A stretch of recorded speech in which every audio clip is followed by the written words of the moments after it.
just keeping your home cool, it's also saving you a little bit of money if that ceiling fan is not working against you. So you've got to have that ceiling fan rotating in the correct direction depending on what season you're in. Let's go ahead and turn these on.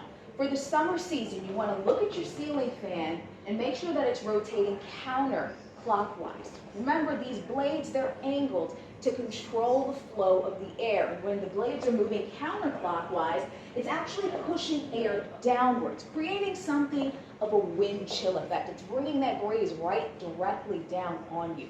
Now, of course, when we flip it in the other direction in the clockwise rotation during the cooler months, that brings air up. And if you've ever heard the phrase warm air rises, it's because warm air is actually less dense than cool air, so it goes up on top of it and it can get trapped. So when we're bringing that air up with that clockwise spin from your ceiling fan, it brings that up and it starts to move that trapped warm air that may be up in your ceiling, and it brings it back down, making things a little bit more comfortable.